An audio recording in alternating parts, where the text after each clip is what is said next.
On March 11, 2026, the man behind the YouTube channel Alexander Campbell documented another chapter of a journey that most people would never attempt, walking around the world. That day, he was making his way out of the city of Niksar, pushing higher into the mountains of northern Turkey. The terrain was remote. The settlements were sparse and spread far apart. Animals appeared along the route with more regularity than people, and as the light began to fade and the mountains went dark, something in the bushes around him started making noise.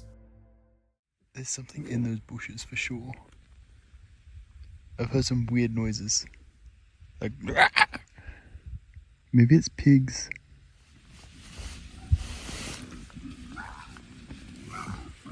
It's gotta be a pig. Can you hear him? Whoa. I see him. Whoa. Whoa. Whoa. Whoa. Oh my god, there's like hundreds of them. Holy shit.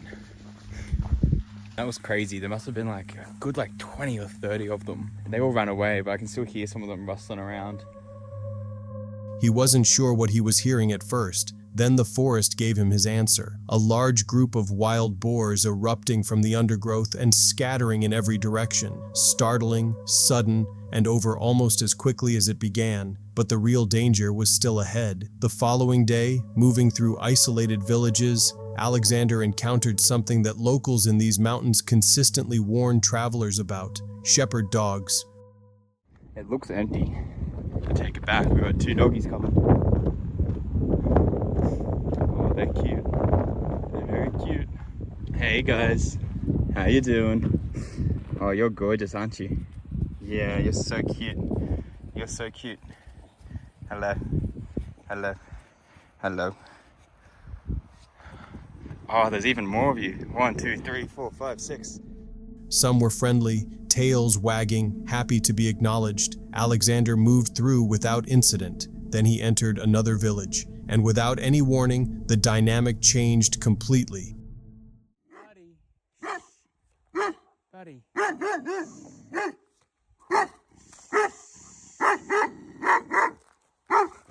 Buddy. Buddy. Help, help, help, help, help, help, help, help,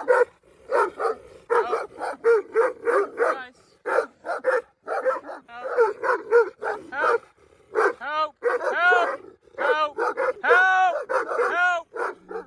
Within moments, more dogs appeared, from different directions, closing in simultaneously until he was surrounded. 10 minutes. Every time he tried to move forward, they charged. The barking was constant, the space around him shrinking with every advance. He used his hiking pole to try to create distance. He called out for help, repeatedly, into what felt like empty air, with no way of knowing if anyone was close enough to hear him. Then the shepherd appeared. The instant he arrived, the entire pack pulled back. All of them, at once, like a switch had been thrown. The dogs that had been pressing in on him from every angle simply retreated. Alexander was safe. Oh man, they had me surrounded for a good I think I must have been there for 10 minutes, and they would chill out, and then I'd try and move and they'd come at me again, and they had me just pinned against this wall, and I had my hiking pole out trying to keep them back, and they ended up biting it and trying to pull it off me, and oh man, they just wouldn't leave me alone. And then finally the shepherd came. I was calling out, help, help. Yeah. Oh man, it was horrible. I thought I was gone for. Eventually the shepherd came, and as soon as he arrived, they backed off immediately. I was just like, Teshikaredarum, Teshikaredarum, Teshikaredarum.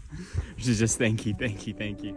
Afterward, he said plainly that the encounter had shaken him in a way he hadn't expected. Travelers heading into these mountains are usually warned about wolves, about bears, the large predators that define the wilderness in this part of the world. For Alexander, the thing that nearly broke him wasn't any of that. It was dogs. And 10 minutes trapped in a mountain village with no way out and no one in earshot. That's a kind of fear that doesn't need any wilderness mythology to make it real.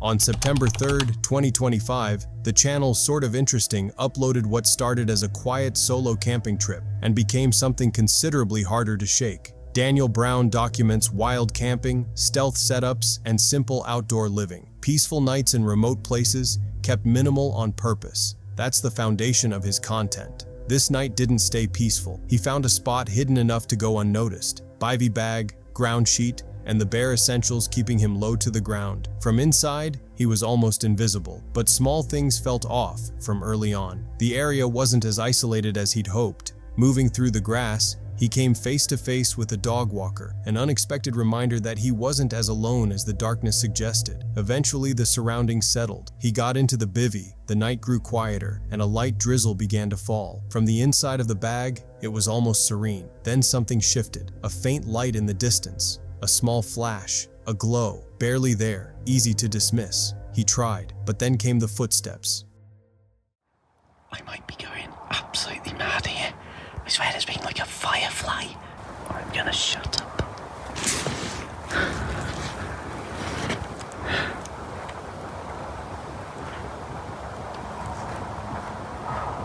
I can hear...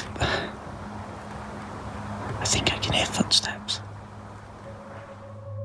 He froze. He lowered his profile as far as he could and stopped moving entirely, just listening. The sounds didn't feel random. They felt deliberate, and they were close. Too close for comfort. Then something else appeared, a laser-like beam of light, cutting through the trees. I can't... I am keeping an extreme low profile right now. I think that the laser was coming from the far side of the trees, but I'm not 100%. I don't think it was actually aimed at me. I think it was just shining a laser for the sake of it. He couldn't pinpoint where it was coming from, but it was enough to pull him fully awake, every sense sharpened and locked onto the dark beyond the bivvy. For a moment, silence returned. He waited, and then everything happened at once.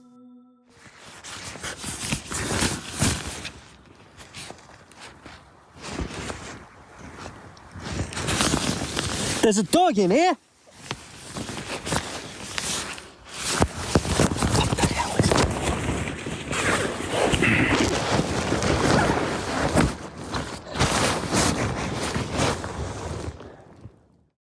A dog burst into the area directly near his camp. People weren't far behind it. The movement made that immediately clear. In the space of a second, he went from still and watchful to fully alert, adrenaline doing the rest. The only thing he managed to say was a warning about the dog. Whoever was out there reacted instantly. A brief sound, something between surprise and alarm, followed by rapid movement retreating back into the dark. They left fast, and the speed of it, the abruptness, didn't feel like an accident that had been stumbled into. It felt like something interrupted.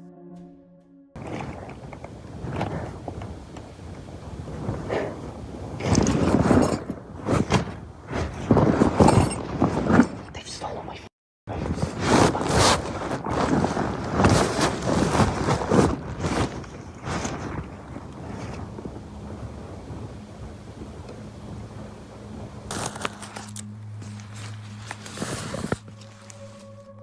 Daniel didn't wait to find out what came next. He packed everything up as quickly as his minimal setup allowed, one of the few advantages of traveling this light, and got out. The peaceful solitude he came for never arrived. Something out there in the dark found him first. Arnold Outdoors is a channel built around the kind of trips most people only dream about. Wilderness adventures, fishing, hunting, camping in places that take real effort to reach. This time, they headed deep into the remote areas near Bend, Oregon, looking for a stretch of land far enough from everyone else to feel genuinely alone. That turned out to be harder to find than expected. Searching for a spot. There's people up here. Well, there's a spot there that had a fire pit. Yeah, that's the one we said. It's kind of too close, yeah. Too close to this guy because he's right up here. Yeah. So we'll see if, when we passed, he was just sitting there. So we'll see if he's setting up camp or if he left.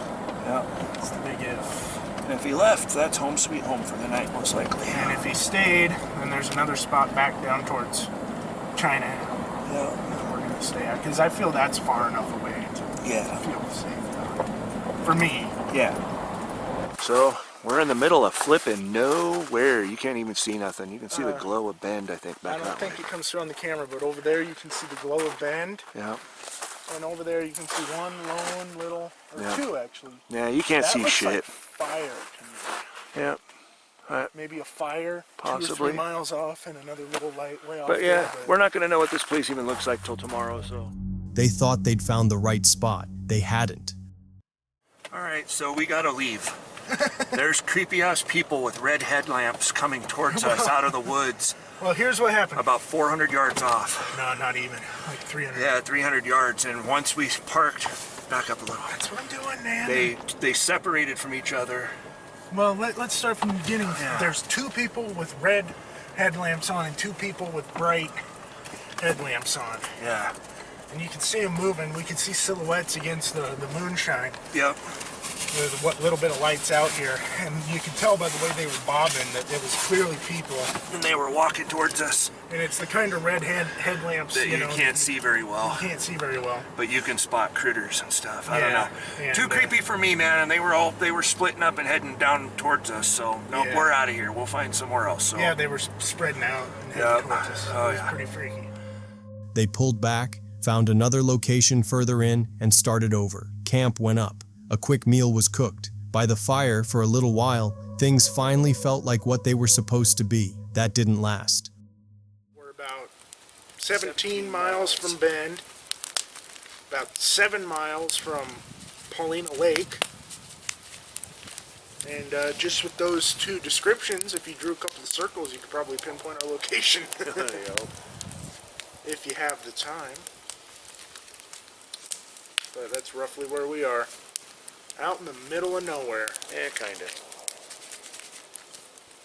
You hear that? Yeah, what was that? A gunshot? Gunshot or a vehicle? Vehicle. Or Bigfoot's fucking screaming. Something was moving out in the dark, and it was close. There's day, dude. Sound like a vehicle on a gravel road. I caught it on the camera. Hopefully that was freaky sounding. Ears up, yeah.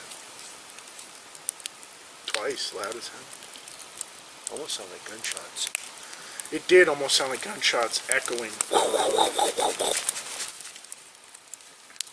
But there's lots of people out here. Definitely a gunshot. Close. Really close. Like within a mile. Probably within fucking half a mile. Sounds like a 22, and it sounds like it's coming from that way. Sounds like it's coming from behind you.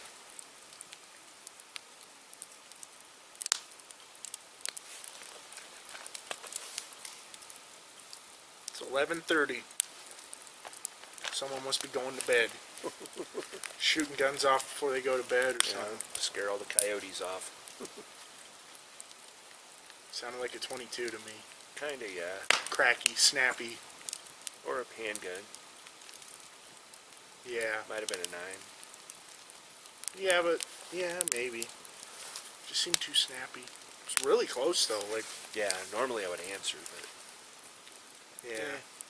we're nice and peaceful here. With those freaks earlier. Yeah, I don't like those freaks, man. It really sounds like it's coming from that way to me. I'm gonna turn my head.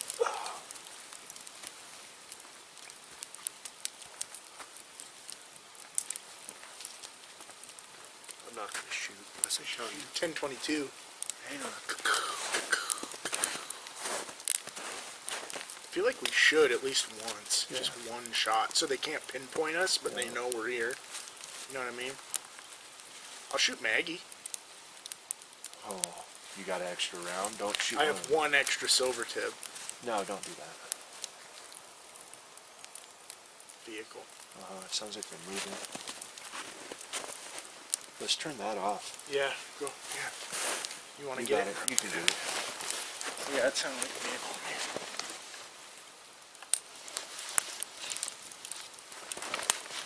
It's revving up. Wow. Oh.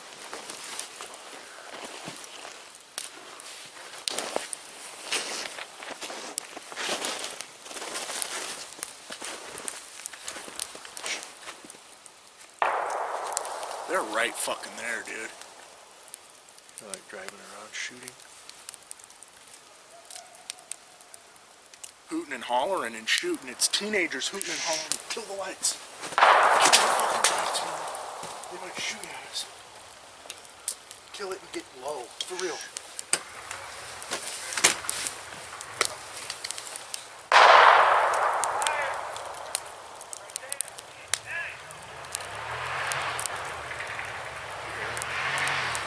Fire! Where? He's like, fire, don't fire. God dang, right there. No. I'm pretty sure he said, fire. The one dude said, where? And then he said, God dang, right there. Yeah, pointing towards like our a fire. Yeah. Like they saw our fire. Shooting in the woods at 11:30 at night in an area that multiple parties had already confirmed was being used by other campers. That's the detail that makes this more than just a strange night out. Whoever was out there with those guns almost certainly knew people were camping nearby. The same information that was common knowledge at the beginning of this trip was available to them too. They drove around firing anyway, hooting, moving between the trees. And it wasn't until they spotted the campfire, until they realized how close they actually were to living, breathing human beings, that they finally drove off. One of those shots was well within the range of doing serious damage. Nobody got hurt, and that fact is more about luck than anything else. There's not much to add beyond that. Camping in remote areas already comes with its own list of risks. Weather, wildlife, terrain, isolation. Having to account for people driving through the trees firing weapons into the dark at midnight shouldn't be part of that list, but apparently, sometimes it is. On November 16, 2025, a video was shared on the channel Island Life Trail Cams, a channel dedicated to documenting the ongoing challenge of protecting private land from trespassers. Most of what gets captured is routine. This was not routine. The footage opens on a group of hikers moving along a forest trail. Everything looks ordinary at first. A familiar path through the trees, quiet, unhurried, and then the property owner steps into frame and everything stops. Good. All right. Where you guys from? Well, are you? So you guys have a hard time using those signs? No, we didn't. It's not a problem. You just get go back? No, we're on trespassing. We're going now. That's where we came from. Yeah, well, I'm telling you, you're not going this way. I want to go through the town. Well, why do you... The tension arrived immediately. The hikers pushed back. 2 years ago, they said, there were no signs marking the land as private. They'd hiked this trail before without issue. The owner held his ground. The signs were there. The warnings had been ignored. The line had been crossed regardless. Voices climbed. The narrow trail closed in around the confrontation, and the space to de-escalate shrank with every passing second. Yes. Okay, there were no trespassing signs. Really? This sign here, okay. that sign on the other tree over there. I've been up here since the land trust box inside property. Don't See you guys. You're gonna block my way. Well, you're gonna spray bear mace on Okay, me. You're gonna spray bear mace go on back me. the other way. All right, sure. The owner moved to block the path directly, forcing a choice: go back or push through. The hikers attempted reason, but the temperature of that conversation had already changed, and the reason was having a hard time finding purchase. If you push me again, Tell me, We're telling you to go back the other way. You're on private property. Why can't we just pass? I'm assaulting you. I'm assaulting you. Oh, you want to fucking taste this? You want to fucking taste of it? Want a taste? We can just go Seriously. get your kids. I'm fucking And pissed then off. now, Go back. walk around. You know your video's already been sent to the Hey, fucking cops, there's guys. no You way understand back. that? It's already been sent. Why don't you just let us pass? No, What's the problem? Because you read the fucking sign. That's it. Go. You spray that on me.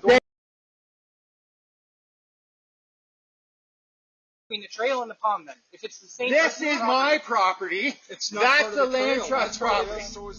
What had started as a property dispute was now something edgier. Someone was pushing, someone was warning. Bear spray was mentioned, then raised. The line between confrontation and something worse was getting thin. The video had already been sent to the police. That information landed in the middle of the standoff like a stone dropped into still water. Here, we came all the way here to hike this hike again after 2 years, and we decided, okay, yes, we see the signs. We even saw the reason. We Well, I know you don't. Someone, Okay, we saw the reason. But you understand how Yes, we own this property, have to deal with we it. won't come back. Yes, we Well, decided that's it, but I just, in my mind, if I was what private property, you know, Do you like not a 1 hour commute to get to that spot, you know, what's it take 1 hour to get here? You can obviously kill them. Yeah. Okay, you want to know what the biggest thing is? Sorry, I got a little worked up, and I hope you guys can understand. Yeah. Come on, let's go. Let's do it. We're all friends. Sorry.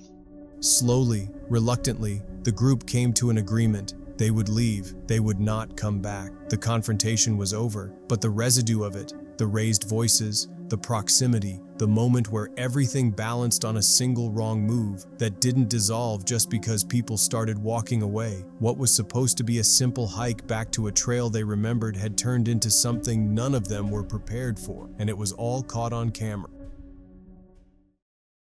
Some of the most unsettling encounters in the forest have nothing to do with the supernatural. This is one of those. Beth lives on the road, solo, in a converted van, with her cat Apollo for company. Her channel, Beth's Midlife Adventure, runs on the honest side of that life. The quiet mornings, the creek swims, the freedom of waking up somewhere new. She's been doing this alone for 3 years. Careful, experienced, not someone who startles easily or goes looking for trouble, which is exactly why what she documented here is worth paying close attention to. It shook a woman who has handled this life on her own for years. The location was the Blood Mountain Wilderness in Georgia, dispersed camping on public land, deep in the trees, the kind of spot where you can go days without encountering another person. That was the appeal. She'd been searching for somewhere remote, with waterfalls nearby and no crowds. She found it. She called it one of her favorite campsites she'd ever had. She didn't want to leave. Then, in the middle of an ordinary afternoon, the thing that made her solitude feel safe became the thing that made it dangerous. She was sitting on her bed, working on her laptop. Middle of the day, no reason to have the window coverings up. A car pulled in behind the van and parked. A man got out carrying a tripod and a camera and walked straight through her campsite toward the creek. That was the first strange thing. The creek ran the full length of the area, waterfalls scattered all along it. There was no reason, no practical reason, to come directly into her spot to photograph it. I'm in this area called Blood Mountain. This car parks behind me and a guy gets out. He literally walks into my campsite, like goes straight up to the creek. And I notice he has a tripod and a camera. I'm like, why is he taking photos right in my campsite? The creek goes the whole way. There's tons of waterfalls. You don't need to come right into my campground. Meanwhile, it's middle of the day, so I do not have my window coverings up. I'm actually sitting up on my bed working on my laptop. Well, then a second gentleman gets out of the car, and I call him a gentleman because he's a little bit older. Okay, like he's going to realize somebody's here because I'm obviously not sitting out. My chair is out there, my hammock is out there. My fire, as you could see, is like not even 4 feet from the door of my van, yet they're walking in between my fire ring. And everything around them was a clear signal that someone was there. Her chair was set up outside. Her hammock was strung between the trees. Her fire ring was actively smoldering, less than 4 feet from the van door. They walked between the fire and her door anyway, without pausing, without looking up. Then a second man got out of the car, older, and what happened next is the part that shifts this from uncomfortable to something colder. He walked to the front window. Apollo was sitting there. The man waved at the cat and talked to it, while Beth sat just feet away, in plain view, watching it happen. She told herself he'd noticed the cat, register that someone was home and move on. He didn't move on. He went to the side window, then the sliding door. Then he came around to the window at the very foot of her bed and looked in. He comes up to the foot of my bed where my window is by my feet and is looking into the window into my van. I went into fight or flight mode, and guys, I chose fight. In all that open space, waterfalls in every direction, an entire wilderness to move through, 2 men had chosen to walk up to a stranger's parked vehicle, one window at a time, and look inside. She said it plainly in the video. They were trying to intimidate her. It was working. And then she did the thing she spends the rest of the video telling you not to do. Her instinct fired before her mind could weigh in. She opened the door. She knew it immediately. The moment the door swung open, she knew it was a mistake. She said so without flinching. 1 woman, 2 grown men, and the one real barrier between her and them now standing open. It's worth pausing there, because it's the most important thing in the entire video. Personal safety professionals are consistent on this point. When you're alone and someone is testing your space, distance and a locked barrier are your protection. The instinct to confront is the one most likely to cost you. Her body chose confrontation before her mind could stop it. Nothing happened. No one came back. She packed up the next morning and left a place she had loved because she couldn't feel safe there anymore. That's its own quiet kind of loss. She's measured about it at the end. She believes they probably meant no harm, but she names the thing that makes this footage stay with you, a line worth remembering. That's how every bad story starts. And that's it for tonight's video. If you enjoyed this video, leave a like and subscribe if you haven't already. New videos drop every week and you won't want to miss what's coming next. Drop a comment below. Which story got to you the most? Or share your own if something like this has ever happened to you. Stay safe out there. I'll see you in the next one.